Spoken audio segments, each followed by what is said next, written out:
ট্রেনের জার্নিটা বেশ মজার, তার মধ্যে সেটি যদি হয় আবার দূরের জার্নি তাহলে তো আর কথাই নেই।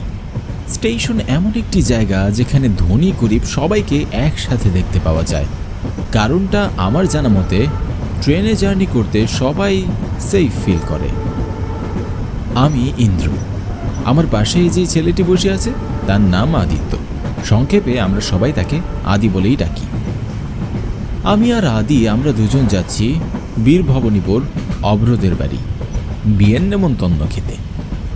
আমি আদি আর অভ্র আমরা তিনজন খুব ভালো বন্ধু, যাকে বলে জিগরি দোস্ত। কাল অভ্রর ছোট বোন চিত্রার বিয়ে। অভ্র অনেক জোর করছিল, তাই আর না করতে পারিনি।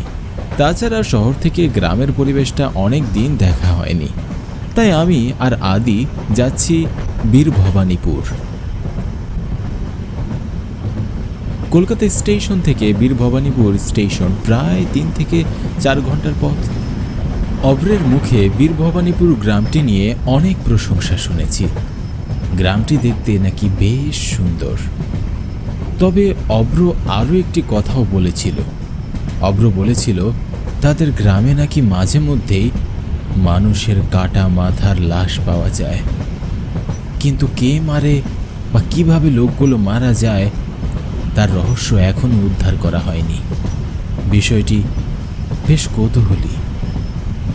যাকগে, আমরা তো সেখানে নতুন আশা করছি আমাদের সাথে নিশ্চয়ই কোনো কিছু হবে না। ট্রেনের জানালা দিয়ে বাইরে দেখতে দেখতে এসব কথাই ভাবছিলাম আমি। এমন সময় আদি আমার ভাবনার ভিতরে ছুরি চালিয়ে দিয়ে বলল, রে বাইরে তাকিয়ে কি এত ভাবছিস বলতো? কিছু না রে, কিছু না। আচ্ছা আদি, তুই অভ্রের বাড়িটা চিনতে পারবি তো?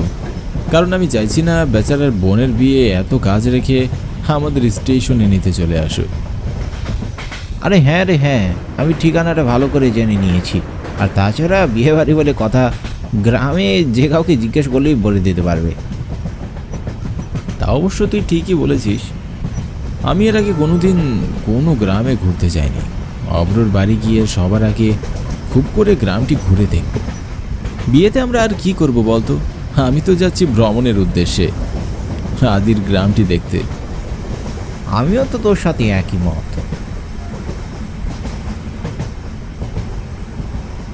আমরা দুপুর 12টা ট্রেনে উঠেছিলাম, আর এখন সময় প্রায় 4:30। তার মানে প্রায় 4 ঘন্টা ট্রেনে জার্নি করবার পরে আমরা পৌঁছে গেলাম বীরভবানীপুর স্টেশনে।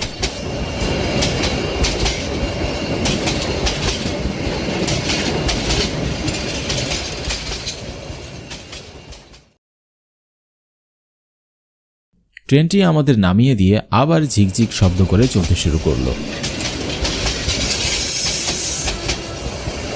পুরোটা স্টেশন জুড়ে আমরা দুজন ছাড়া আর কেউই নেই।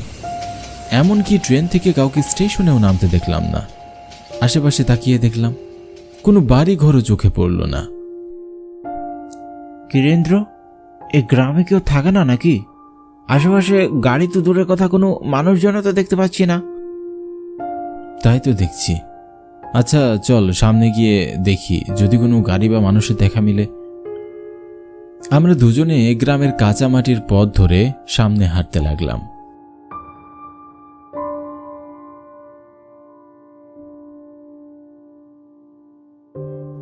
কিছুটা পথ হেঁটে যাওয়ার পরে হঠাৎ চোখে পড়ল একটি গরুর গাড়ি। সারা জীবন বইয়ে পড়েছি গরুর গাড়ির কথা, এই প্রথম সামনাসামনি নিজের চোখে দেখলাম। আমি আদিকে বললাম, আদি গরুর গাড়ি, চল লোকটিকে বলি আমাদের যদি কোনো সাহায্য করে। হ্যাঁ হ্যাঁ চল, তাছাড়া গরুর গাড়িতে প্রথম জার্নি হবে আমাদের, বেশ মজা হবে।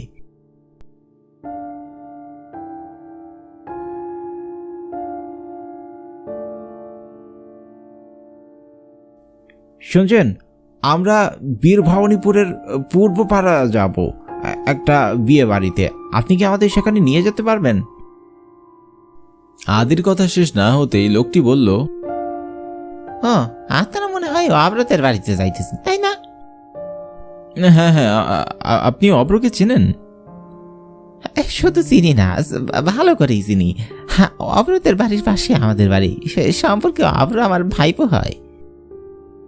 ও আচ্ছা আচ্ছা, তাহলে তো ভালোই হয়, চলুন তাড়াতাড়ি যাওয়া যাক। এরপরে আমরা গাড়িতে উঠে পড়ি। লোকটি গরু দুটোকে যেই বলল চল হাট হাট, অমনি গরুগুলো চলতে শুরু করলো।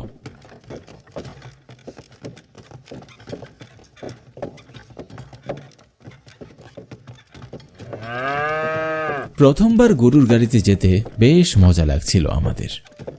অব্রের গ্রামের পরিবেশটা বেশ সুন্দর।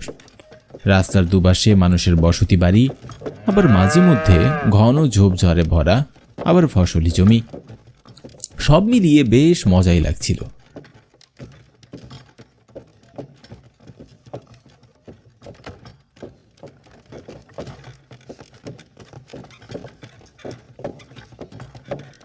গরুর গাড়িটি আমাদের একটি বিয়ের বাড়ির সামনে নামিয়ে দিল। আমাদের দেখে বাড়ির ভেতর থেকে অভ্র বেরিয়ে এলো আর আমাদের তার সাথে বাড়ির ভেতরে নিয়ে গেল।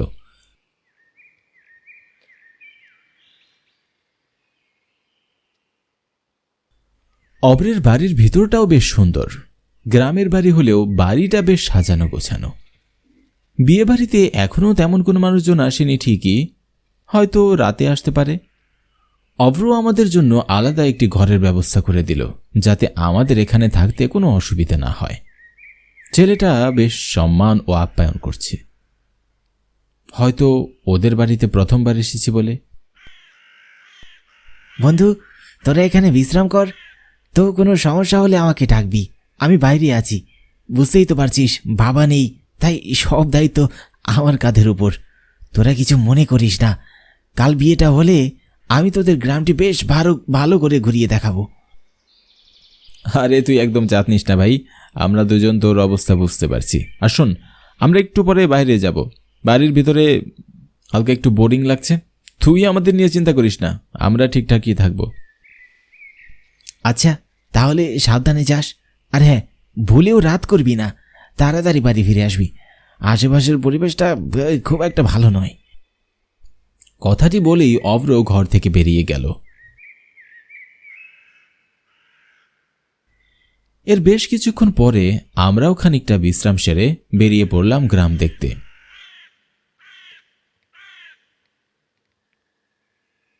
একে তো অপরিচিত জায়গা, তার মধ্যে আবার বন্ধু ব্যস্ত, তাহলে বাড়ি কি আর ভালো লাগে?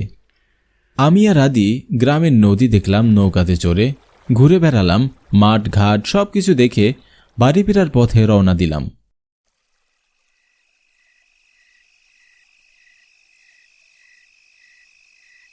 পথেই দেখি একটি চায়ের দোকান। মনে মনে ভাবলাম এক কাপ চা খেয়ে তারপর বাড়ি যাই। তাই আদিকে বললাম, আদি চল এক কাপ চা খেয়ে তারপর বাড়ি যাই। আদিও আমার কথায় সম্মতি জানালো।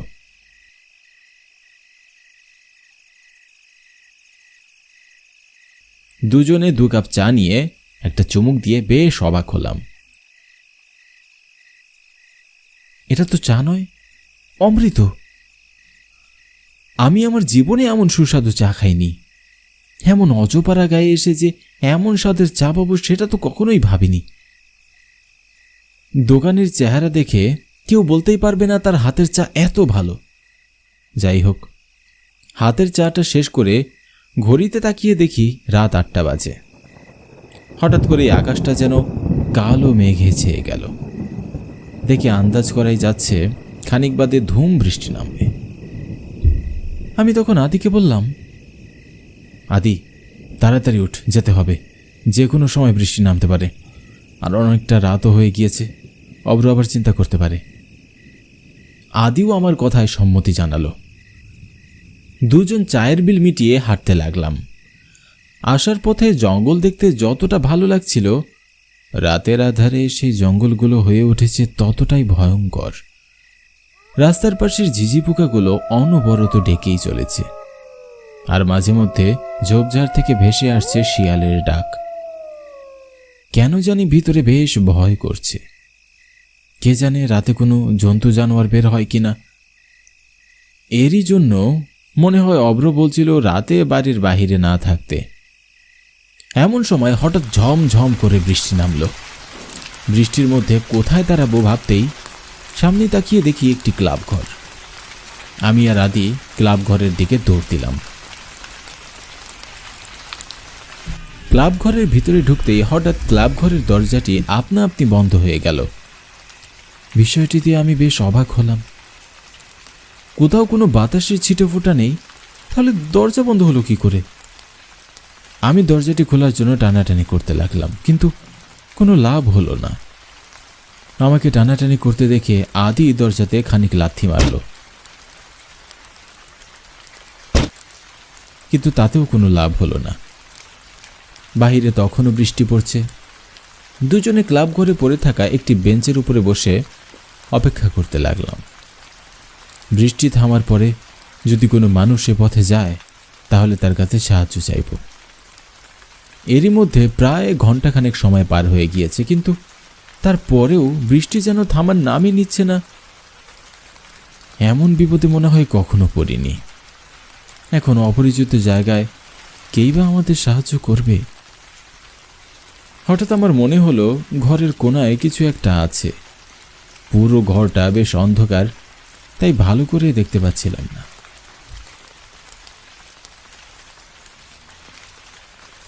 একটু ভালো করে দেখতেই বুঝলাম সাদা কাপড় পরা একটি মেয়ে কাটা একটি মানুষের মাথা কোলে নিয়ে বসে আছে। বিষয়টি নিশ্চিত হবার জন্য আমি যখন আদিকে বললাম, আদি দেখ ওই কোণাটায় ওই মেয়েটা কে? আদি সেদিকে তাকাতেই মেয়েটি কোথায় যেন হারিয়ে গেল। তখন সেখানে আর কাউকে দেখতে পাওয়া গেল না। কোথায় মেয়ে? এখানে তো কেউ নেই। আমি ভয়ে তখন থেকে এদিক সেদিক দেখছিলাম। হঠাৎ আমি আদির দিকে তাকিয়ে দেখি আদি একটা ছুরি দিয়ে নিজের গলা কেটে দেহ থেকে মাথা আলাদা করে ফেলল। আমি যেন কিছু বলার শক্তি হারিয়ে ফেলেছি। মুখ দিয়ে কোনো কথাই বের হচ্ছে না, শুধু হা করে তাকিয়ে তাকিয়ে সব দেখছিলাম। আদির কাটা মাথাটি আমার সামনে পড়ে রইল, আর আদির দেহটি আমার পাশে বসে আছে। আদির কাটা মাথাটি মাটিতে পড়ে হাসছিল। কি বিকট তার হাসির আওয়াজ! আমি যেন সহ্য করতে পারছিলাম না। আমি নিজেকে আর ঠিক রাখতে পারলাম না। আমি জ্ঞান হারিয়ে ফেললাম। এরপর কি হলো আর বলতে পারি না। পরের দিন সকালে জ্ঞান ফিরে দেখি আমি অভ্রের বাড়িতে। পরে আমি জানতে পারি কাল রাতে চা খাবার পর থেকে নাকি আমি ভুলভাল বকছিলাম, আর তারপরে রাস্তায় জ্ঞান হারিয়ে ফেলি। কিন্তু আমি আদির মুখ দেখি স্পষ্ট বুঝতে পারছি কাল রাতে অনেক বড় কিছু হয়েছে আমার সাথে। কিন্তু কি হয়েছিল সেই ক্লাব ঘরে তা যেন আমার কাছে একটা প্রশ্নই রয়ে গেল।